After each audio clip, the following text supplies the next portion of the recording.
कि अन्ना जी कुछ गड़बड़ कर रहे हैं तो आए वो स्टेज के ऊपर बातचीत करें हमारे साथ बैठ के। ये गड़बड़ी फैलाने से तो ये तो जनतंत्र नहीं है। ये नहीं सिखाया था, वो कांग्रेस पार्टी के लोग हैं। कांग्रेस पार्टी में जवाहरलाल नेहरू ने, लाल बहादुर शास्त्री ने, महात्मा गांधी ने, इन लोगों ने ये नहीं सिखाया था उनको।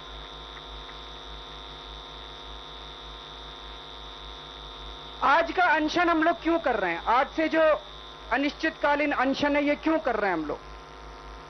कुछ मीडिया के साथियों ने, कुछ पत्रकारों ने हमसे पूछा कि सरकार तो मानने वाली नहीं है। ये तो पक्की बात है, वो कहते हैं कि सरकार तो मानने वाली नहीं है, फिर आप अनशन क्यों कर रहे हैं?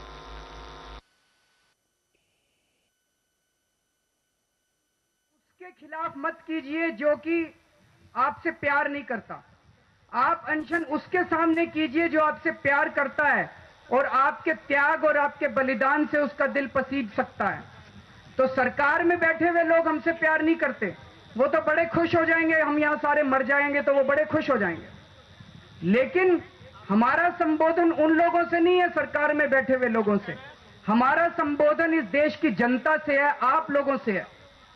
हमें पूरा यकीन है कि अगर हमें कुछ होता है तो आपके दिल में जरूर दर्द होगा।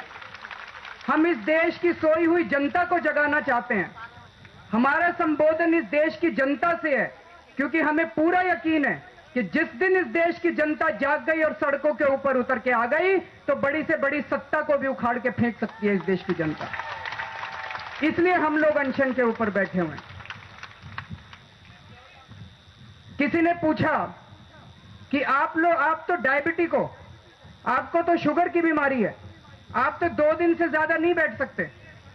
तो मैंने कहा कि मेडिकल साइंस के हिसाब से तो 2 या 3 दिन से ज्यादा नहीं हो सकता, लेकिन जितने फोन और जितने एसएमएस मेरे पास आ रहे हैं, पूरे देश की दुआएं हम लोगों के साथ हैं।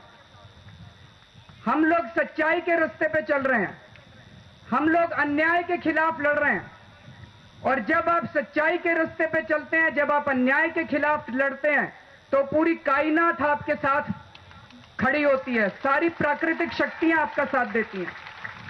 मुझे पूरा यकीन है कि हमारा ये अनशन इस मेडिकल साइंस को भी फेल करेगा। मैं कम से कम 10 दिन तक अनशन के ऊपर यहां पे बैठ सकता हूं।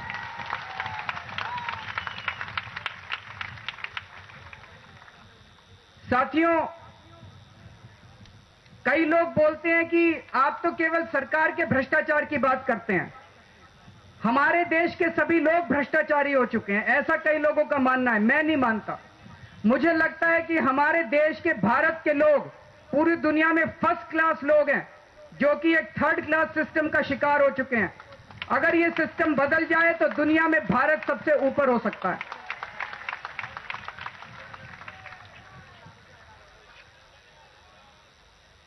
आज अगर हम लोग रिश्वत देते हैं, आज अगर हम लोग गलत काम करते हैं, तो 90% से ज्यादा लोगों को मजबूरी में वो गलत काम करना पड़ता है, मजबूरी में रिश्वत देनी पड़ती है।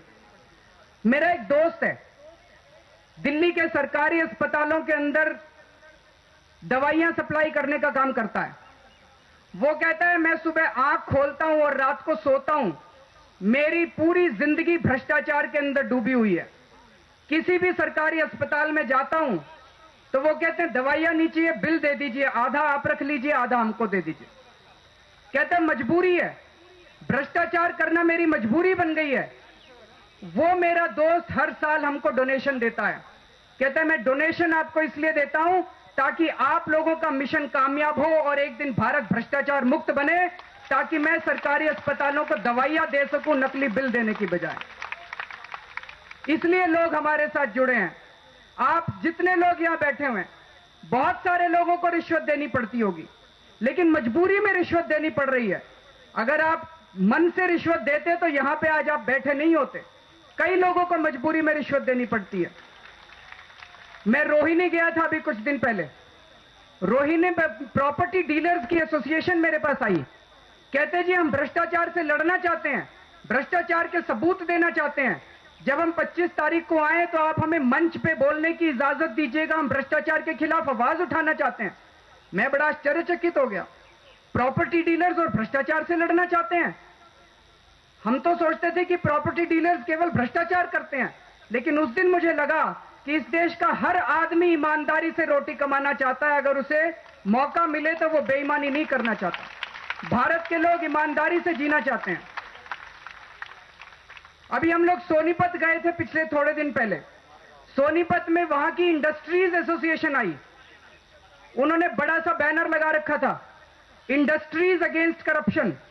मुझे बड़ा आश्चर्य हुआ। मुझे लगा कि औद्योगिक क्षेत्र के तो सभी लोगों पे यह इल्जाम लगाया जाता है कि ये भ्रष्टाचार करते हैं, लेकिन उन्होंने भी बताया कि हम बिना भ्रष्टाचार के काम करना चाहते हैं, हमारी मजबूरी है।